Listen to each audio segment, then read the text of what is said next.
Hi guys, nandito tayo malapit sa museum at ito yung mga tangke, kanyon.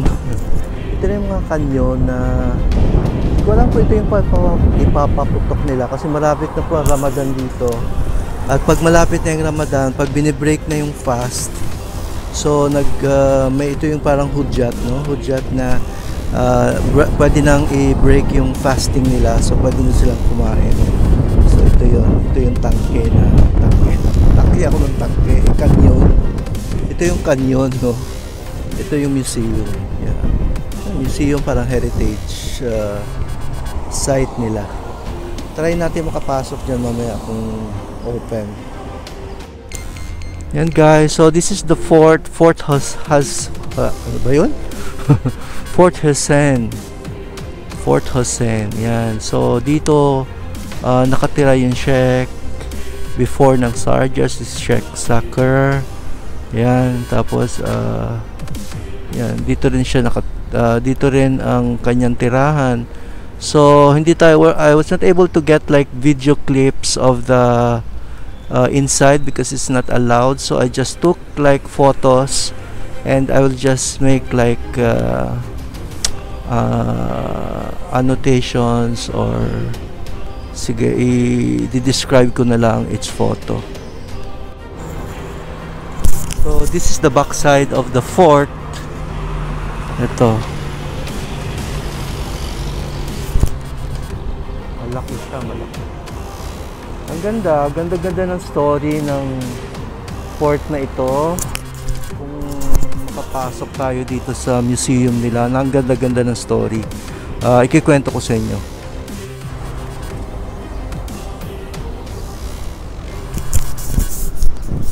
Okay guys, ito yung parang fortress noon, no? Ganyan lang sila noon, wala naman yung mga building na yan, so puro disyerto ito. Tapos meron sila mga ganyan, mga bahay. Hindi siguro nakatago yung mga baril, yung mga ganun. Lapit tayo sa pintuan, hindi natin alam kung ano ibig sabihin nito.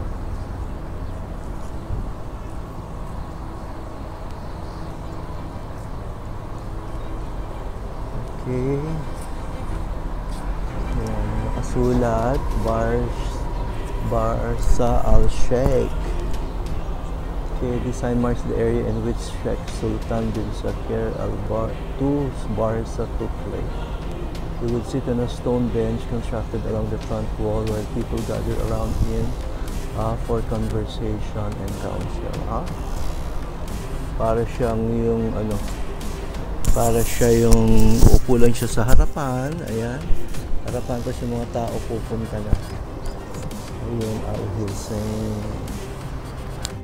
Okay, so this is the main gate. This heavy thick gate served as one of the first lines of protection against intruders. Ayun.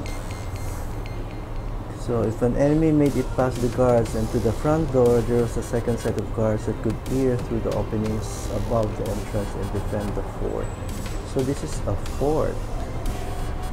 His Highness Dr. Sheikh Sultan bin Muhammad Al-Qasimi rescued 3 original doors from the 1969 demolition. The main gate, armory door, and Isbah Al-Isbah gate was integrated into the Sharjah wall. Yung fortress. Wow.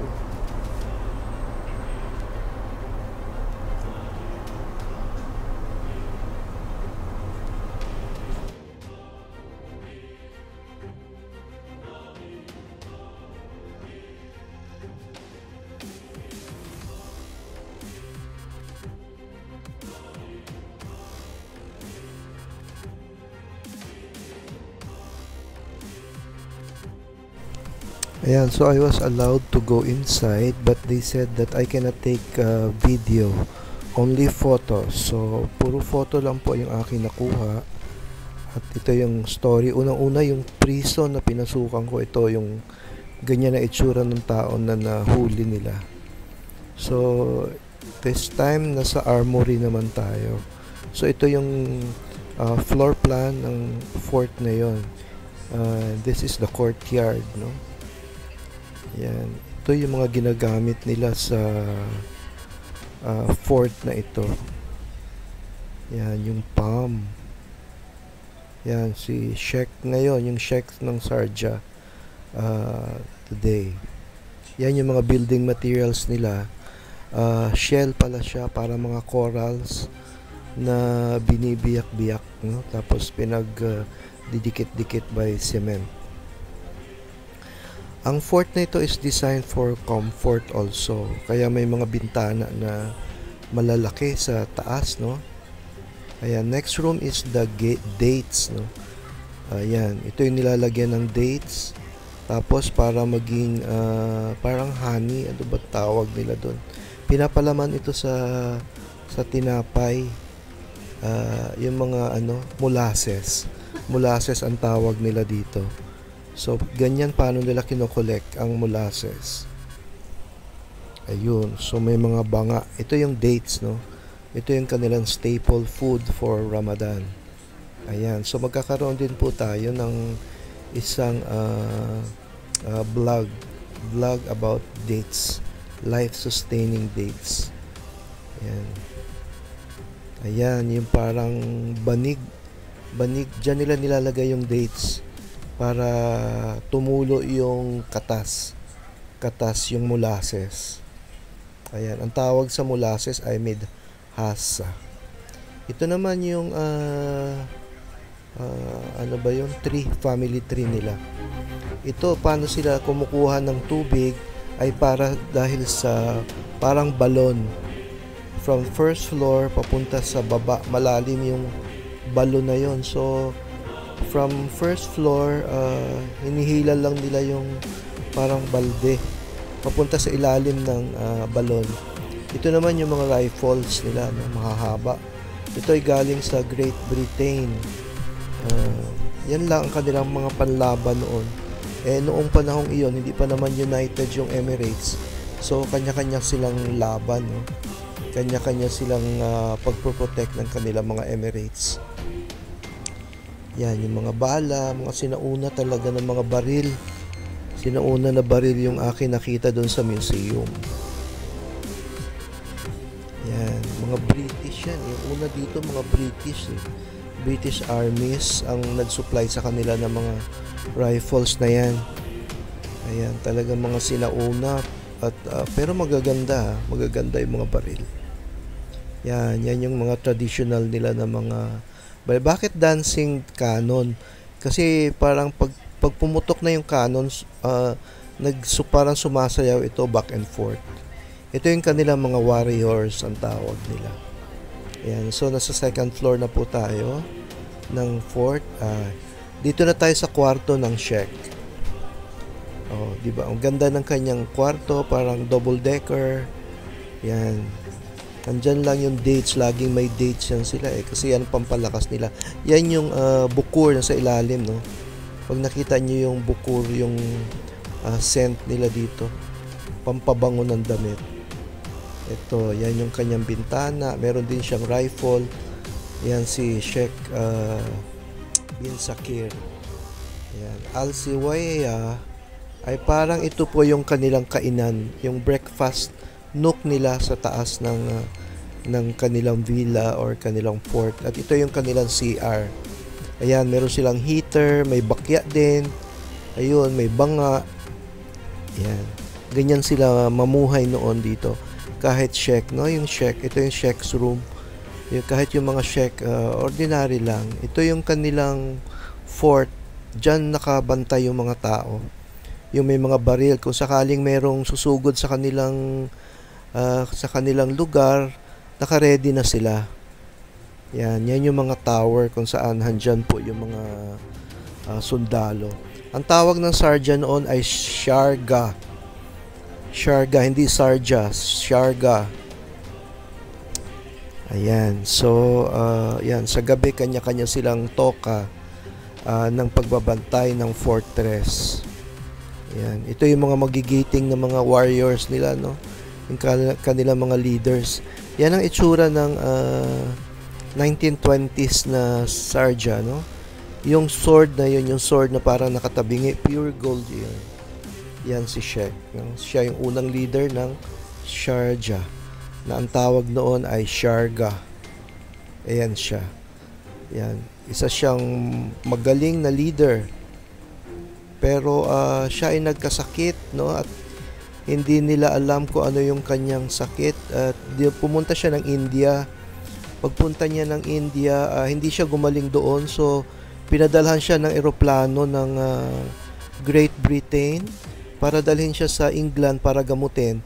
Pero after ilang months lang, namatay din siya. So, ito na yung interactive gallery kung saan pwede kang mag-share ng ano mo. Kung kamag-anak ka ng isa sa mga leaders ng Sharjah, pwede kang magkwento dito. So, interactive. Ayan. Mga pupils na mga babae, mga 1950s yan or 40s. Ito itsura ng Sharjah noon. Yan. So, talagang fishing po ang kanilang industry noon. Talagang pangingisda ang kanilang ikinabuhay. Ayan. Yung mga traditional na mga ginagawa nilang mga nets. Yan, yung itsura ng mga bata noon, no? Ayan, traditional na headdress ng mga babae. Ayan. Yan yung photo ng bata, ayaw magpa-injection ng smallpox.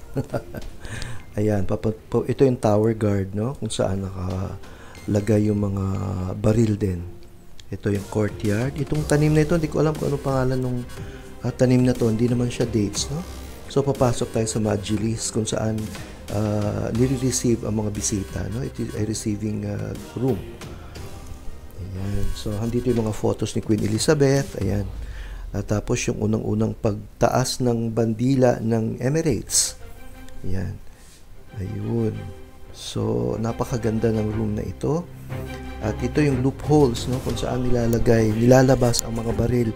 Kapag may mga sumusugod sa fort na ito, naka-ready na yung mga sundalo, ilalagay nila yung mga baril nila yan, 'di ba? Kaya mga mahahaba.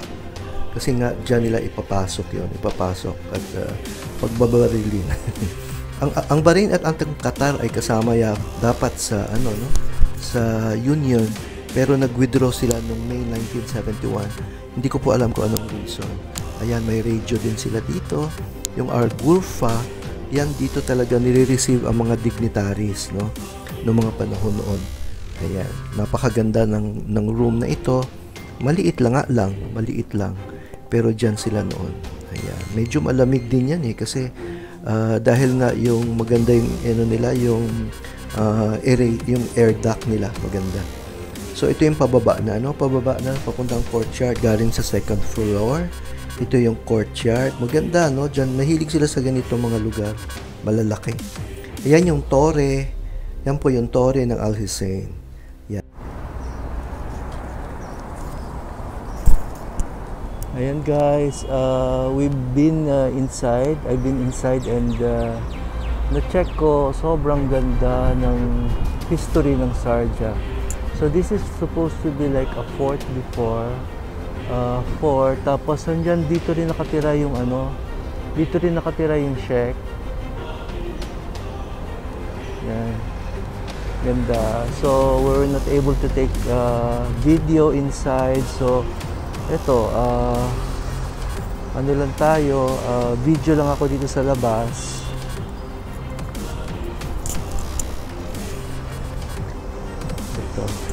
Ito, repentance. Oh, okay. So dito kasi kinukulong din yung mga kriminal. So dito pala siya dito siya tinatali. Ganun ba 'yon? Okay. Ayan. So ito yung pole.